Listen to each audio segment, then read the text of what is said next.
소중한 나. 무한 행복.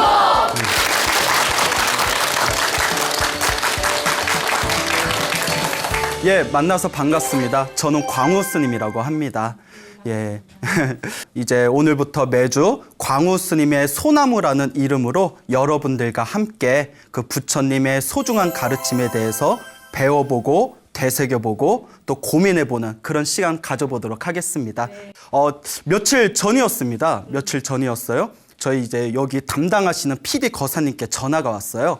아유, PD 선생님 어쩐 일로 전화 주셨습니까? 했더니 스님, 저희 제목을 지었습니다. 이러더라고요. 제목을 지었다. 그래서 저도 너무 궁금하던 터에 그래요? 저도 궁금했는데 제목을 무엇이라고 졌어요? 라고 이제 여쭤보니까 이 PD 선생님이 하시는 말씀이 소나무라고 졌습니다. 라고 하더라고요. 소나무. 그래서 제가 머릿속에서 두 글자가 떠올랐습니다. 두 글자가. 웬열? 예?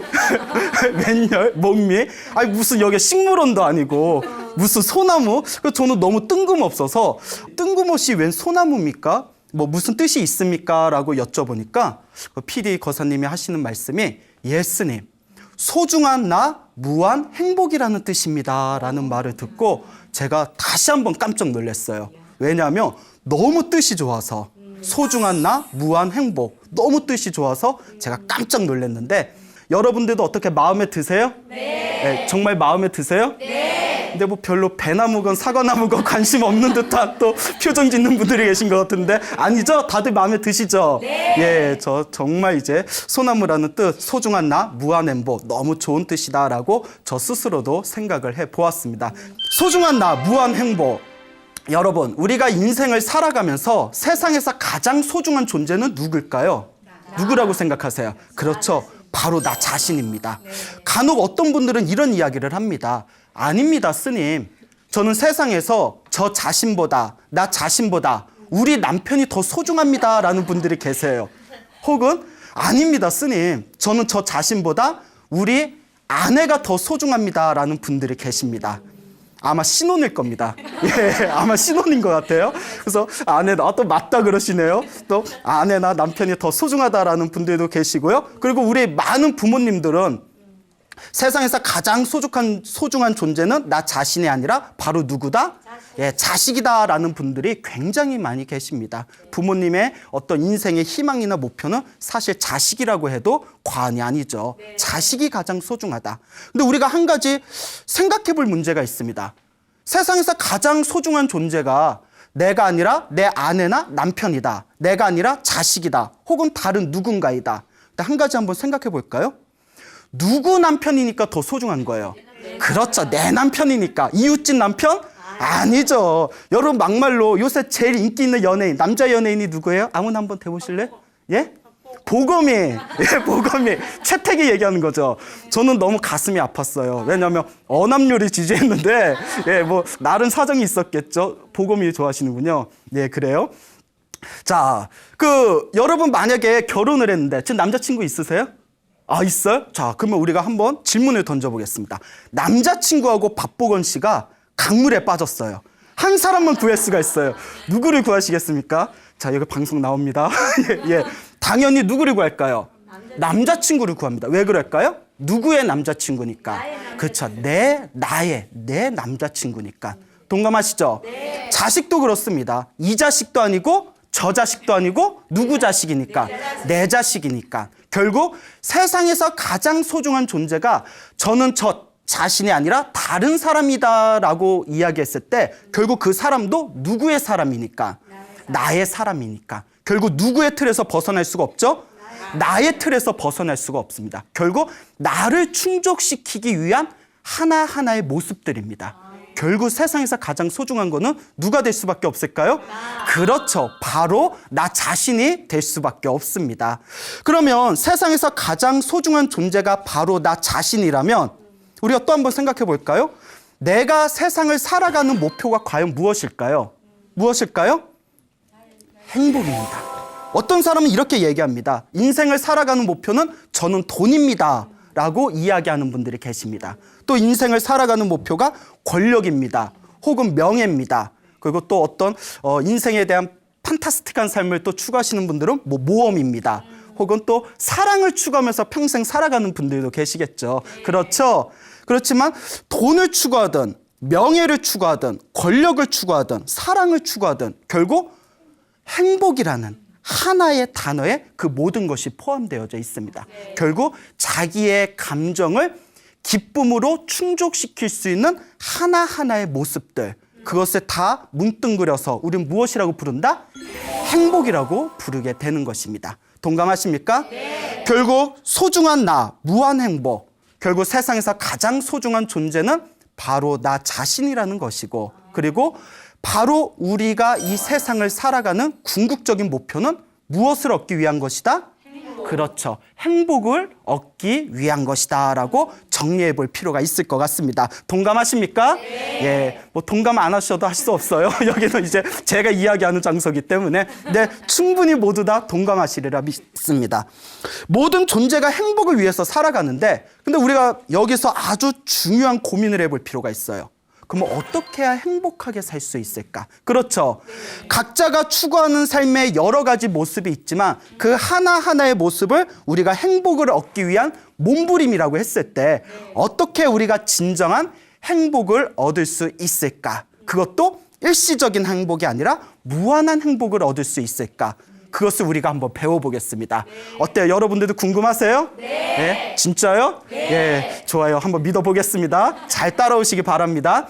자, 부처님이 가르치신 방법과 입장에서 우리가 어떻게 행복을 얻을 것인가라는 것에 대해서 우리가 한번 포인트를 맞춰보도록 하겠습니다.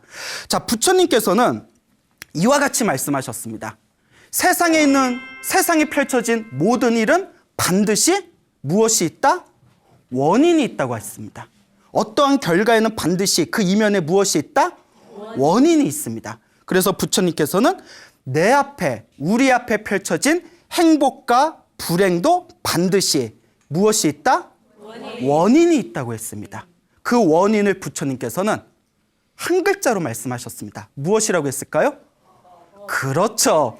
업이라고 했습니다. 무엇이다? 업. 여러분 업이란 말 많이 들어보셨죠? 네. 가끔 우리 어르신들이 뭐 살다가 뭐 안 좋은 일이 생기시면 아이고 내가 전생에 무슨 업을 많이 졌길래 내가 이렇게 고생하나 들어보셨죠? 네. 또 우리 앞에 뭐 별로 안 좋은 일이 생기면 엄마 뭐 할머니 이거 우리 어떻게 막 이렇게 울고 있으면 다 우리 업보다 이런 거 뭐 하다못해 사극 드라마에서도 보셨죠? 네. 그렇게 업이라는 단어가 우리 불교에서는 오랫동안 우리 조상님들과 삶을 같이 한 가장 중요한 언어 중에 하나입니다. 네. 자, 그런데 이 업이란 것이 본래 불교 용어인데요.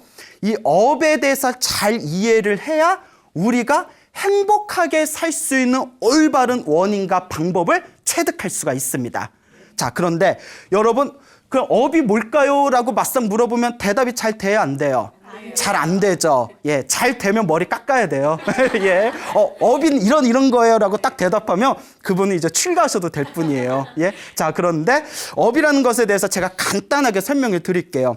일주일 밤낮을 설명해도 다 설명 못하는 게 업의 현상입니다. 근데 업을 간단히 설명을 드리자면 부처님께서는 업을 의도라고 하셨습니다. 무엇이라고 하셨다?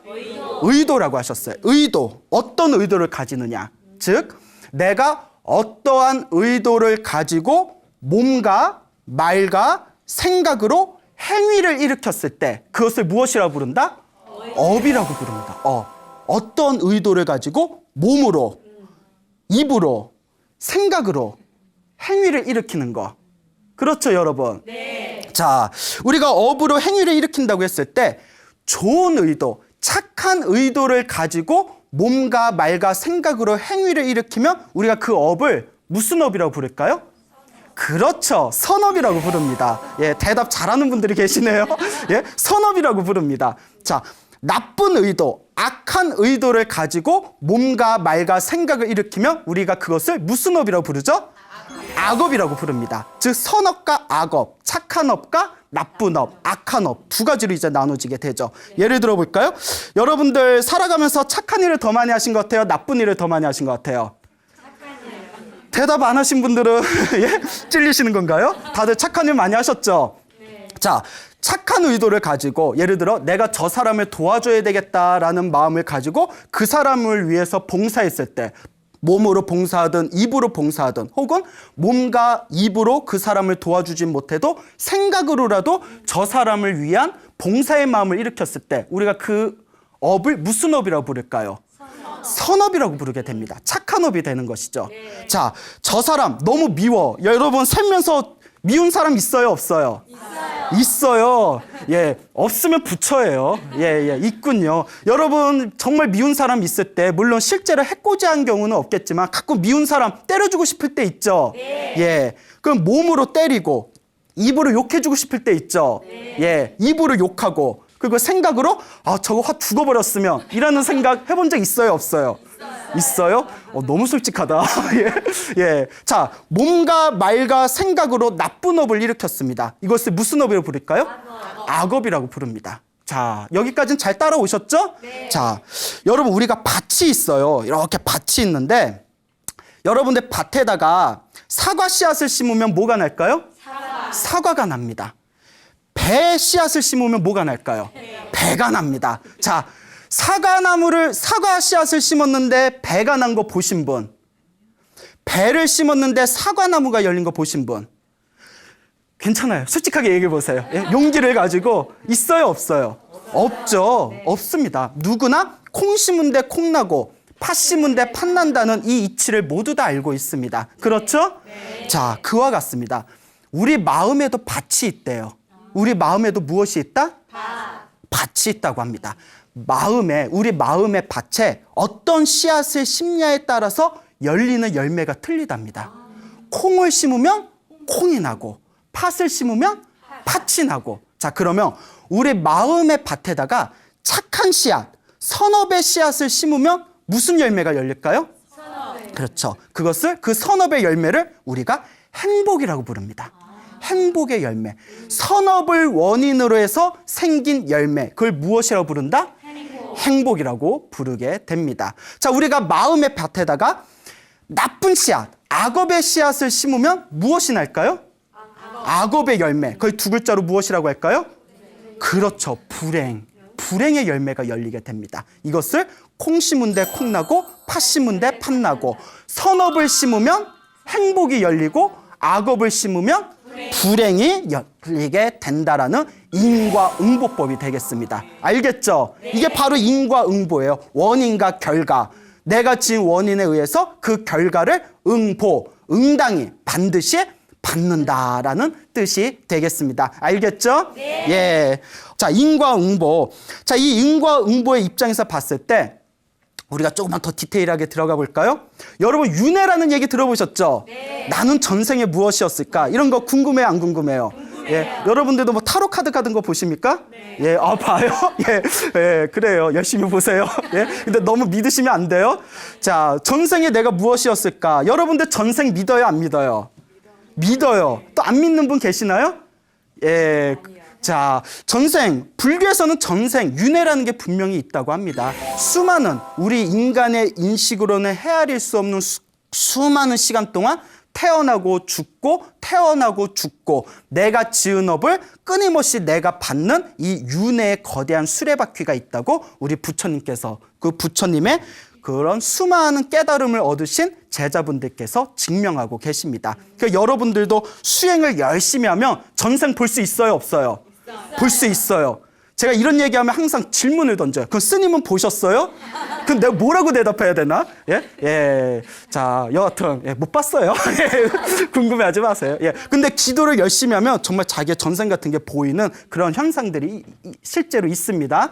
자, 우리 부처님께서 우리 중생들의 삶을 가만히 비춰보니까 자기가 지은 업에 의해서 끊임없이 태어나고 죽는 그 거대한 윤회의 흐름을 가만히 꿰뚫어 보십니다. 가만히 꿰뚫어 보세요. 그리고 우리가 태어나고 죽는 그 거대한 삶과 죽음의 수레바퀴를 육도윤회라는 단어에 모든 걸 축약시켜 놓습니다. 무슨 윤회? 육도윤회. 윤회, 태어나고 죽는 것을 수레바퀴처럼 반복하는데 몇 가지로? 그렇죠. 육도니까 6가지로 반복한다는 거야. 자, 여러분들이 몸과 말과 생각으로 어떠한 의도를 가지고 행위를 일으킨 것을 우리가 무엇이라고 한다고 했죠? 한 글자로? 업이라고 한다고 했죠. 그리고 선업이 있고 악업이 있다고 했죠. 여러분이 지어놓은 선업과 악업이 다 저장이 된답니다. 여러분 업식, 여러분 무의식, 그 업의 정보, 그 업의 창고에 여러분이 지은 선업과 악업이 다 저장이 된대요. 그리고 여러분들이 죽으면 여러분들보다 먼저 무엇이 간다? 업이 갑니다. 그리고 여러분들이 태어나야 할 곳을 여러분들이 인도를 하는 거예요. 여러분들이 지어놓은 무엇이?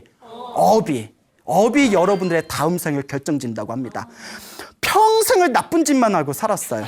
평생을 나쁜 짓만 하고 폭행, 아주 도둑질, 아주 온갖 나쁜 짓을 하고 살인을 하고 그 온갖 나쁜 짓을 한 사람은 죽어서 어디에 태어난다고 하죠? 지옥에 태어난다고 하죠. 지옥에 태어난다고 합니다. 아주 나쁜 짓을 한 사람은. 자, 그 다음에 지옥에 떨어질 정도는 아니지만 항상 자기의 욕심만을 추구하면서 살았던 존재는 어디에 태어난다고 할까요? 악귀에 태어난다고 합니다. 따라해보세요. 악귀. 배고플 아자에 귀신 귀자예요. 항상 배고픔에 굶주리면서 고통받는 귀신들의 세계예요. 어떤 업으로? 항상 자신의 욕심만을 추구했던 그 업의 원인에 의해서 항상 배고프면서 굶주리면서 살아가야 되는 귀신들의 세계, 악귀계에 태어나게 된다고 합니다. 그래서 우리가 막 자기 욕심만 차리고 막 개걸스럽게 다른 사람 나눠주지 않고 자기만 막 먹는 사람들 보면 마치 뭐 같다고 해요? 예, 이런 악귀 같은 놈이라는 말이 옛날부터 있었어요. 예, 요새 사람들은 잘 안 쓰는 표현이긴 하죠. 예, 나중에 사전 한번 찾아보세요. 오늘 하나 배웠다. 자, 이제 악귀라고 합니다. 자, 그럼 지옥이 있고요. 악귀. 그 다음에 어리석은 삶을 산 존재, 어리석은 의도를 가지고 어리석은 몸과 말과 생각의 행위를 일으키면서 살아갔던 존재는 어디에 태어나게 될까요? 축생계에 태어나게 된답니다. 무슨 계? 축생계. 축생은 짐승들의 세계예요. 자, 우리 조상들이 만든 속담 중에 너 그렇게 밥만 먹고 잠만 자면 뭐로 태어난다? 소로 태어난다. 소로 태어난다라고 하죠. 그러니까 항상 어리석은 생각으로 밥 먹고 나태하게 잠만 자고 열심히 노력하지 않는 사람은 그 업의 과보로, 그 파장의 에너지로 다음 생에 무엇의 과보를 받는다? 축생에 태어나는 과보를 받게 된다고 합니다. 알겠죠? 네. 여러분 평소에 화 많이 내요, 안 내요? 조금 내요. 예, 화 많이 내세요, 안 나세요? 예, 대답이 없네요. 예, 많이 내시나 보네. 화를 많이 내는 사람, 신경질을 많이 내는 사람은 다음 생에 무엇으로 태어날 확률이 높을까요? 제가 만든 말 아닙니다. 뱀으로, 독사로 태어날 확률이 크답니다.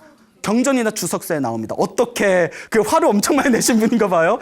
자, 여러분 좀 내세요. 예. 자, 왜 화를 내면 독사로 태어날 확률이 클까요? 화는 결국 뭘까요? 그렇죠. 독입니다. 독. 무엇이라고요? 독이죠. 항상 독을 내뿜고 항상 독을 품고 있던 그 업의 원인에 의해서 무엇으로 태어날 확률이 크다? 뱀, 독사로 태어날 확률이 크답니다. 야, 이제부터 오늘부터 무엇을 내지 말자? 화를 내지 말자. 예? 화가 날 때마다 이렇게 생각하세요. 너 독사로 태어날래? 아니면 이번 생에 그냥 한번 참을래? 참은 게 낫죠. 그렇죠? 그 우리가 가만히 화내는 걸 가만히 관찰해 보면 화를 내고 나면 속이 시원해요? 아니면 더 불편해요? 불편하잖아요. 그렇죠. 그래서 화를 내는 걸 가만히 보면 화를 내는 게 정말 화를 내서 내 속이 시원해진 게 아니라 그 화로 인해서 내 마음의 분노의 불이 더 활활 타오르는 걸 느끼게 됩니다. 그러니까 화라는 것은 아주 백해무익한 것입니다. 알겠습니까? 네. 우리나라가 성형수술을 굉장히 제일 많이 하는 나라 중에 하나랍니다. 그런 얘기 들으셨죠? 네. 예, 그래. 그냥 뭐 생긴 대로 살고 다 예쁘고 다 멋있는데, 예, 그렇게 이제 성형수술 하시는 분들이 많은 걸로 알고 있는데, 결국 아름다움을 얻고 싶다는 아름다움, 미적인 추구로 인해서 그리고 다른 사람들에게 잘 보이기 위해서 우리가 성형수술을 하는 겁니다. 그렇죠? 네. 예. 자, 그런데 우리 불교에 재밌는 이야기가 있습니다. 여러분들 다음 생에 태어날 때 미남미녀로 태어나고 싶죠? 네. 예? 예. 미남미녀로 태어나고 싶을 겁니다. 근데 경전에서 이렇게 얘기합니다. 화를 많이 내는 사람은 다음 생에 못생긴 과보를 얻는답니다. 그 경전에 나와요. 그것도 자주 나와요. 탄식이 끊이질 않네요. 예? 이제 오늘부터 화 좀 덜 내시겠네요. 아름다운 외모를 얻고 싶으면 첫 번째가 화를 내지 않는 것이라고 합니다. 경전에 자주 나와요. 화를 내지 않는 과보로 아름다운 미모를 얻게 되었다. 아시겠죠? 예? 그리고 절을 많이 하면 또 아름다운 외모를 얻게 된답니다. 절을 많이 하면. 절을. 아시겠죠? 왜 우리가 사찰을 절이라고 부르죠? 예, 절을 많이 해서 절이라고 한다. 이런 속설이 있어요. 그리고 법당 청소를 열심히 하거나 부처님한테 꽃공양을 올리면 또 아름다운 외모를 얻게 된답니다. 그런데 그렇게 훌륭한 공덕을 지어도 평소에 화를 잘 내는 사람은 다음 생에 못생긴 외모를 얻게 된대요. 그래서 제가 이런 법문을 할 때 항상 묻는 질문이 있어요. 스님이 너무 잘생기면 돼요, 안 돼요? 안 돼요. 어쩜 그렇게 잘 알아요? 예? 스님이 너무 잘생기면 안 돼요. 물론 스님이 좀 잘생기고 멋있고 하면 보기 좋겠지만 옛날부터 어른스님들이 스님이 너무 잘생기면 안 된대요. 왜 안 된다고 할까요? 다 아시는데 대답을 안 하시는 것 같아요. 수행하는데 방해가 된대요. 그래서 저는 수행하는데 방해가 될까 봐 일부러 가끔씩 화를 내줘요. 다음 생에 표정이 뭔가요? 예? 표정이 왜 이러죠? 예? 예? 표정이 왜 그러죠? 이 당황스러워하는 이 표정. 그래서 너무 잘생기면 다음 생에 또 스님으로 태어나서 수행하기 방해가 될까봐 제가 그래서 절도 좀 게을리하고, 예? 법당 청소도 일부러 다른 사람한테 미루고, 왜냐하면 그 가끔씩 화도 좀 내줘요. 일부러. 오늘은 화 좀 내야 될 때네? 이렇게 딱, 예? 예? 왜 그럴까요? 너무 잘생겨질까봐. 근데 여러분은 다음 생에 스님으로 태어나고 싶어요? 안 태어나고 싶어요? 대답하기 애매하죠? 스님 앞에서 저 중대기 싫어요, 이러기는. 그런데 다음 생에 아름다운 외모를 얻고 싶다면 첫 번째, 무엇을 내지 말아라? 화를 내지 말아라. 알겠습니까? 예, 화를 내는 과부가 아주 무섭다고 합니다. 어리석은 삶을 살면 무엇으로 태어나게 된다? 축생으로 태어나게 된다. 자, 짐승으로 태어나게 된다라는 것을 잘 기억해 두시기 바랍니다. 제가 광우스님이 만든 말이 아닙니다. 경전에 보면 다 나오는 부처님 말씀이에요.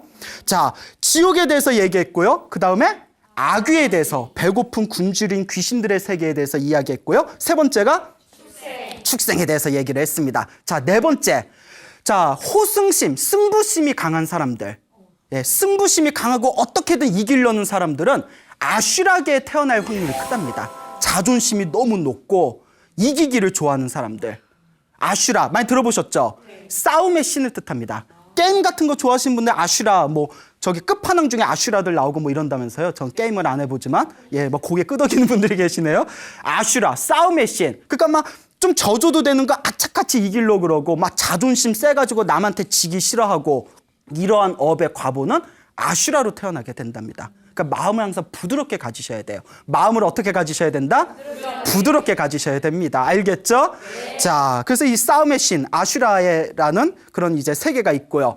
자, 그 다음에 살면서 큰 나쁜 짓을 하지 않고 적당히 선업을 많이 지은 사람이 태어나는 세계가 무슨 세계일까요?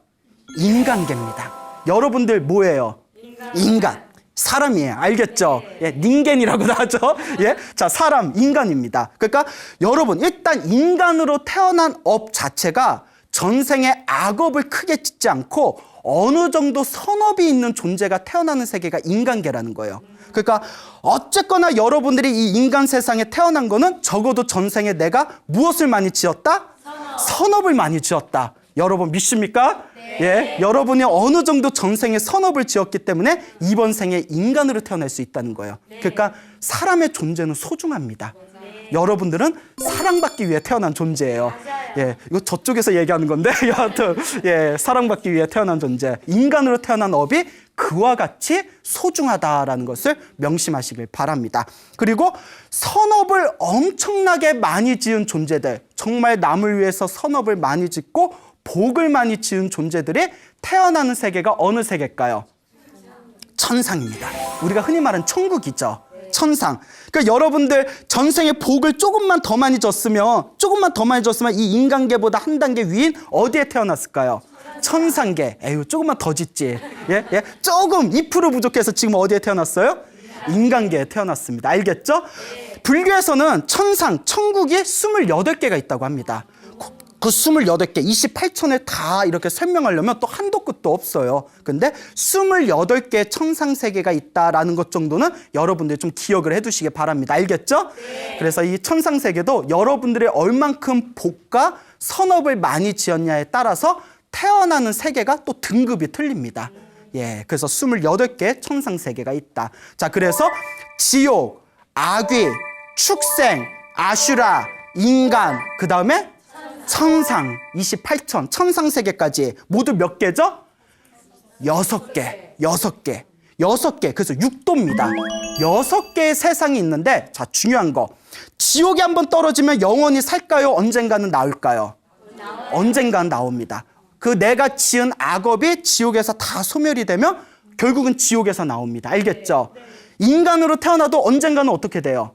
죽죠. 죽은 뒤에 내가 지은 업 따라서 밑으로 떨어질 수도 있고 위로 올라갈 수도 있습니다. 천상, 천국의 꼭대기에 태어났다 하더라도 내 복이 닿으면 다시 천국에서 어떻게 해야 된다? 밑으로 떨어질 수밖에 없습니다. 그래서 불교에서는 천상과 천국의 궁극의 세계가 아닙니다. 알겠죠? 위로는 천국에서 아래로는 지옥에 이르기까지 내가 지은 업에 의해서 끊임없이 돌고 돌 수밖에 없는 이러한 불완전한 존재를 우리는 중생이라고 부릅니다. 여러분은 뭐다? 중생입니다. 알겠죠?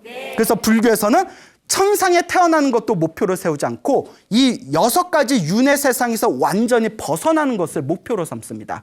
그걸 삶과 죽음에서 자유로워졌다 해서 생사해탈이라고 부릅니다. 무엇이라고 부른다? 생사해탈. 윤회에서 벗어난 완전한 삶을 뜻하는 것이죠. 예. 자, 그런데 우리가 또 윤회에서 벗어난 완전한 삶을 얻기 위해서는 깨달음을 얻어야 되는데 여기서 막 깨달음 같은 거 얘기하면 머리 아파요, 안 아파요? 아프죠. 그래서 눈높이 학습 수준을 좀 낮출게요. 예, 수준을 좀 낮춰서 우리가 윤회 안에서 행복을 얻는 방법에 대해서 수준을 좀 낮춰서 설명을 드릴게요. 알겠죠? 자, 행복과 불행에는 반드시 원인이 있다고 했습니다. 그 원인은 한 글자로 무엇이라고 했죠? 업이라고 했습니다. 그 한 글자로 업이라고 했는데 이 업이라는 것은 내가 좋은 의도로 일으킨 행위는 선업이 되고 악한 의도로 일으킨 행위는 악업이 된다고 했습니다. 그거 선업과 악업의 힘에 의해서 다음 생이 결정된다고 했습니다. 그래서 어느 정도의 선업이 있어야 무엇으로 태어날 수 있다? 인간으로 태어날 수가 있다. 알겠죠? 자, 그런데 같은 인간도 살아가는 모습이 같아요? 틀려요? 틀려요. 같은 인간인데도 서로 틀려요. 어떤 사람은 행복한 사람이 있고 어떤 사람은 좀 불행한 사람이 있어요. 또 어떤 사람은 엄청난 부자가 있고 요새 말하는 금수저, 예? 다이아몬드 수저. 또는 예? 또 이제 또 어떤 사람은 좀 가난하신 분들이 있어요. 그렇죠. 또 어떤 분들은 공부를 기가 막히게 잘하는 분이 있는가 하면 어떤 사람은 하루 종일 책상에 앉아 있어도 예? 책상에서 뭘 했는지 모르겠어요. 항상 시험 성적이 안 좋은 분들이 있어요. 그렇죠. 같은 인간인데도 살아가는 업의 모습이 다 함께 틀립니다. 예? 이것을 가리켜서 같은 인간으로 태어난 공공의 업을 공업이라고 합니다. 무슨 업? 예, 공통된 업이라는 거예요. 우리는 인간이라는 사람이라는 공통된 업을 타고 태어났어요. 근데 각자 살아가는 모습이 저마다 틀려요. 그 저마다 개별적으로 틀린 각각의 업을 무슨 업이라고 부른다? 별업이라고 합니다. 별업, 구별되어진, 개별되어진 업. 예를 들어 광우 스님하고 여러분들하고 같은 인간이에요. 그렇죠? 그게 공업입니다. 근데 광우 스님의 삶과 여러분들의 삶이 같아요? 틀려요? 틀려요. 별업입니다. 별업. 근데 별업이 이 각각의 별업도 누가 지은 바로 업의 원인이다. 내가 지은 업의 원인이라는 거예요. 그래서 옛날에 부처님의 수제자 중에 한 분이신 아난스님께서 부처님께 다음과 같이 질문을 드립니다. 거룩하신 세존이시여, 왜 똑같은 중생인데도 어떤 중생은 행복하게 살아가고 어떤 중생은 불행하게 살아갑니까? 왜 똑같은 중생이고 똑같은 인간인데 왜 어떤 중생은 부자로 살아가고 어떤 중생은 가난하게 살아가고 어떤 중생은 건강하게 살아가고 어떤 중생은 왜 병약하게 살아갑니까? 왜 같은 중생과 같은 인간인데 저마다 살아가는 삶의 모습이 이와 같이 차이가 나는 것입니까? 라는 질문을 드렸을 때 우리 부처님은 굉장히 쿨하세요. 한 글자로 결론을 내리십니다. 무엇이다? 업이다 라고 하셨어요. 각자의 업이다. 자, 우리 불교에서는 불제자가 반드시 지녀야 할 5가지 계율이 있어요. 5개라고 합니다. 들어보셨죠? 네. 5개, 5가지 계율이에요. 다들 아시죠? 표정이 예, 그 아시는데 모르는 분들도 있을 것 같아서 설명을 드릴게요. 살도음망추, 살생하지 말라. 예, 도둑질하지 말라. 음행하지 말라. 음란한 죄. 근데 이제 여러분 제가인들은 사음을 하지 말라. 그러니까 잘못된 삿된 음행을 하지 말라. 그다음에 네 번째는 예? 거짓말하지 말라. 망어 거짓망자거든요. 거짓말하지 마라. 마지막 다섯 번째가 술 마시지 말라.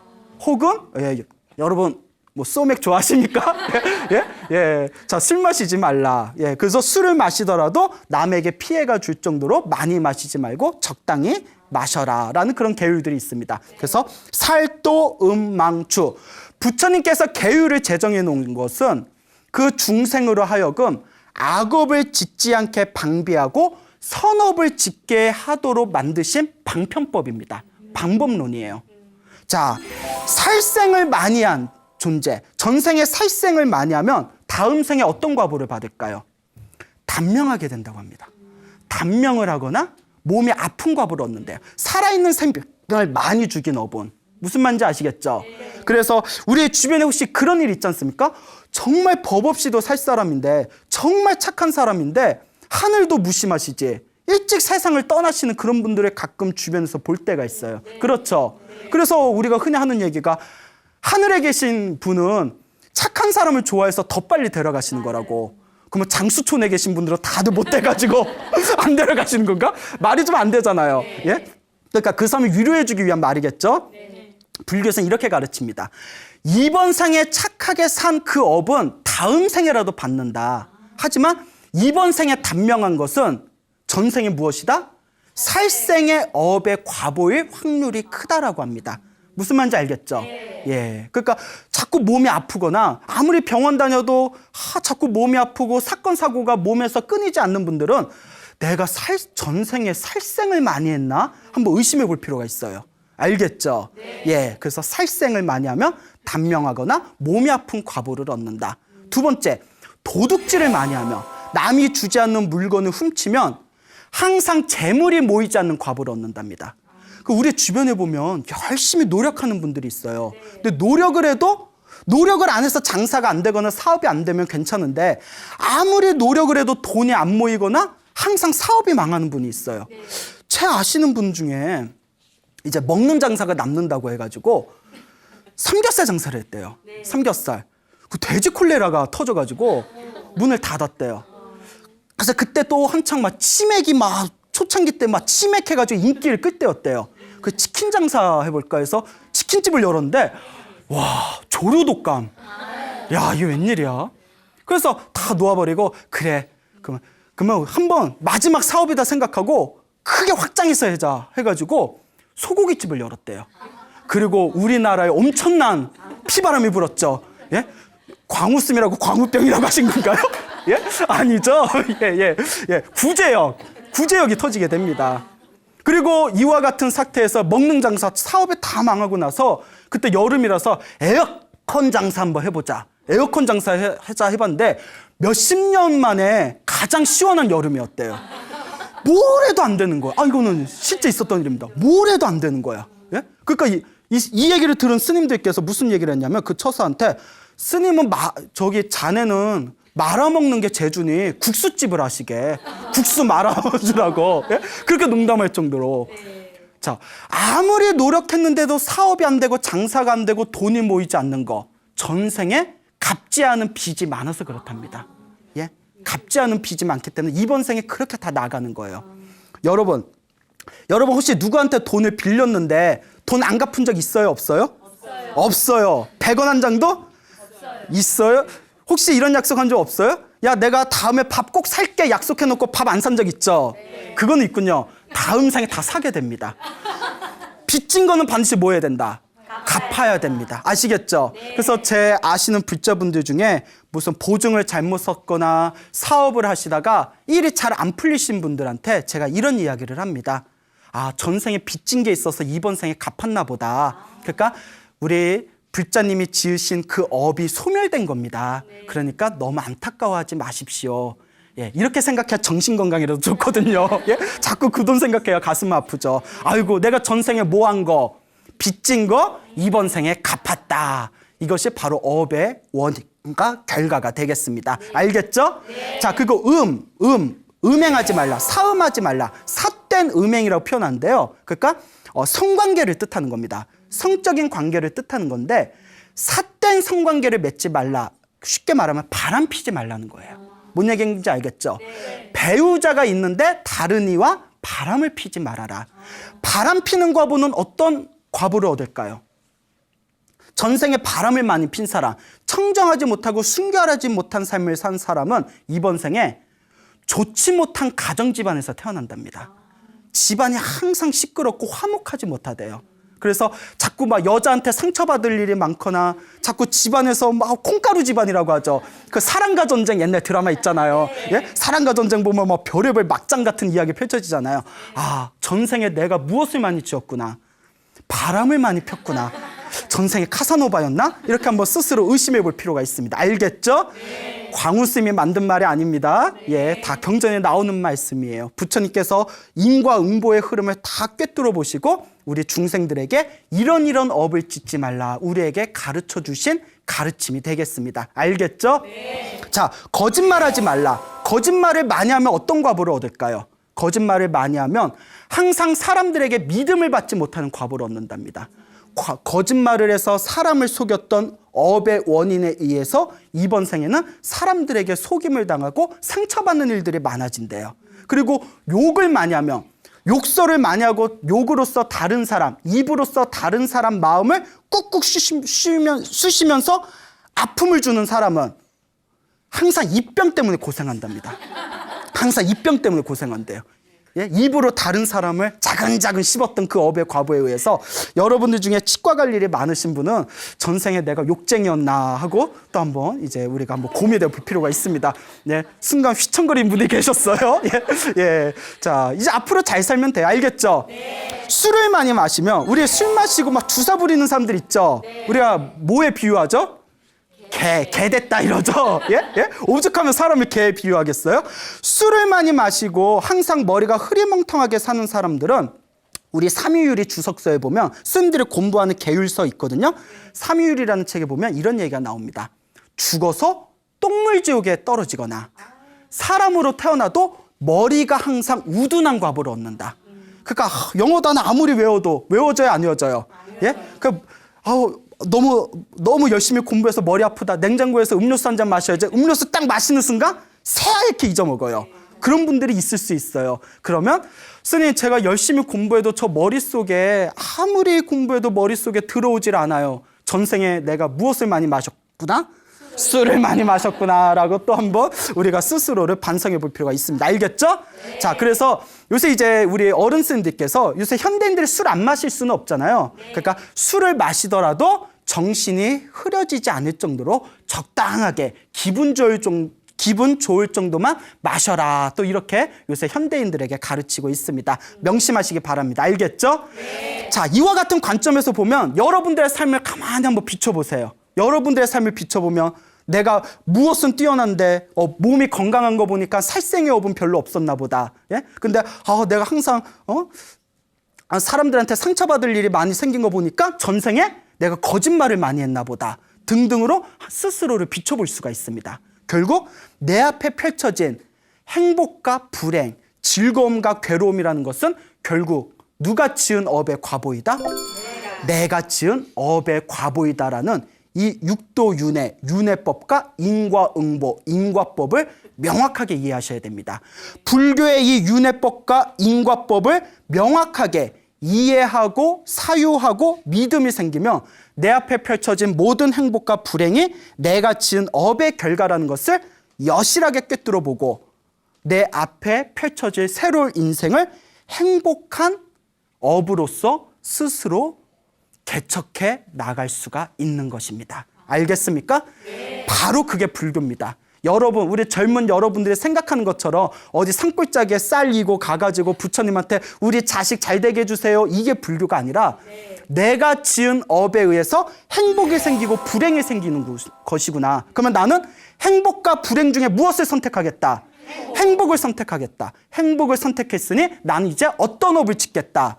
선업을 짓겠다라는 수행의 종교, 수행의 가르침, 그것이 바로 무엇이다? 불교다라는 것을 여러분들 가슴속에 명확하게 이해하시길 바랍니다. 알겠습니까? 네. 자, 그래서 마지막으로 재밌는 이야기 하나만 해드리겠습니다. 아주 머나먼 과거 전생에, 지금 우리 지구가 아니라 수많은 인간의 인식으로 헤아릴 수 없는 수많은 과거 전생, 수많은 시간 전에 이 지구 말고 또 다른 세계에 부처님이 계셨답니다. 그 부처님의 이름이 명호가 석가모니 부처님이었대요. 어디서 많이 들어보셨죠? 네. 예. 수많은 다른 세계에 석가모니라는 부처님이 계셨는데 이 석가모니 부처님 밑에 아난이라는 제자가 있었대요. 아난 스님이 계셨는데 우리 부처님께서 아난 스님에게 부탁을 하십니다. 아난아, 내가 등줄기가 너무 아파서 그러니 마을에 가서 등에다 바를 기름을 좀 구해다오 라고 부탁을 하십니다. 그래서 이제 아난 스님이 마을에 내려갑니다. 그때 우연히 광치라는 불자, 광치라는 남자 신도를 만나게 됩니다. 이름이 광치예요. 그래서 이 광치 거사가 아난 스님을 보고는 반갑게 맞이하면서 아이고 스님, 어쩐 일로 마을에 내려오셨습니까? 무슨 필요한 게 있으십니까? 라고 여쭤보니까 이 아난 스님께서 전후 사정을 이야기합니다. 그때 광치 거사가 기쁜 마음으로 아난 스님, 제가 부처님께 올릴 기름을 제가 공덕을 짚도록 제가 보시할 수 있도록 저의 청을 받아주십시오라고 간절하게 부탁을 하고는 집에서 가장 집안에 귀한 기름을 가져와서 아난 스님과 함께 부처님이 계신 사원에 갑니다. 그 부처님께 가서 부처님께 직접 등에다가 기름을 발라드려요. 기름을 싹 발려드립니다. 아이고 우리 부처님, 우리 부처님. 예? 살아있는 부처님을 만난 것도 얼마나 큰 영광인데 부처님 등에다가 기름을 싹 발라드려요. 그 부처님께서 등에 기름을 바르고 개운함을 느끼십니다. 그 등의 통증이 사라지심을 느끼시고 광치에게 광치야, 그대는 참으로 큰 공덕을 지었구나라고 칭찬을 하십니다. 그때 이 광치 거사가 가슴에서 복받쳐 오르는 그런 감격을 느끼면서 무릎을 꿇고 합장을 하고 부처님께 다음과 같이 서원을 세웁니다. 거룩하신 부처님, 만약 저에게 부처님의 등에다 기름을 발라드린 이 공덕이 참으로 뛰어난 공덕이라면 바라옵건대 저도 머나먼 미래 세상에 이 공덕으로, 이 선업으로 무엇이 되게 해주십시오? 부처님이 되게 해주십시오. 그리고 제가 부처가 되었을 때 저의 이름 또한 제가 존경하옵는 석가모니 부처님과 똑같은 이름의 부처님이 되게 해주십시오라고 간절히 발언을 합니다. 그때 부처님께서 칭찬하시면서 허락을 하시고 수기를 내려주십니다. 그 후로 광치는 죽은 뒤에 끝없는 윤회의 세상 속에서 수많은 부처님들을 만나고 수많은 지혜와 공덕과 선업을 지어서 이 세상에 부처님으로 다시 태어나게 됩니다. 그분이 2600여 년 전 인도에 태어나신 바로 누구다? 석가모니 부처님이었던 거예요. 아시겠죠? 네. 그러니까 2600여 년 전 태어났던 석가모니 부처님이 한량없는 다른 세상에 원래는 누구였다? 광치라는 이름을 가진 거사였는데 그때 부처님이신 석가모니 부처님에게 등에다 기름을 발라드린 그 공덕으로, 그 자그마한 공덕으로, 이 공덕으로 제가 무엇이 되게 해주십시오? 부처가 되게 해주십시오. 여기에 엄청난 비밀이 숨겨져 있습니다. 우리가 부처가 되면 엄청난 공덕을 지어야 되는 걸로 착각하시는 분들이 있어요. 하지만 시작은 무엇에서 시작된다? 작은 첫걸음에서 시작됩니다. 그 자그마한 선업으로 내가 부처가 되게 해주십시오, 제가 성불하게 해주십시오라는 그 하나의 간절한 발언이 기름을 발라드린 그 자그마한 복덕의 힘으로도 능히 부처가 될 수 있었던 인연의 첫걸음이 되었다라는 것을 명심하시기 바랍니다. 알겠습니까? 네. 이와 같이 인과응보가 엄연합니다. 여러분들 오늘부터 화내지 마시고 다음 생 미남미녀로 태어나셔야죠. 네. 그리고 복을, 선업을 많이 지으시길 바랍니다. 알겠습니까? 네. 네. 여러분 행복해지고 싶습니까? 네. 행복한 삶을 창조하고 싶습니까? 네. 예, 복을 지으십시오. 선업을 지으십시오. 공덕을 쌓으십시오. 복과 선업과 공덕의 힘이 여러분들을 진정한 행복의 길로 이끌어 줄 것입니다. 자, 그럼 여기서 마치겠습니다. 소중한 나, 무한행복!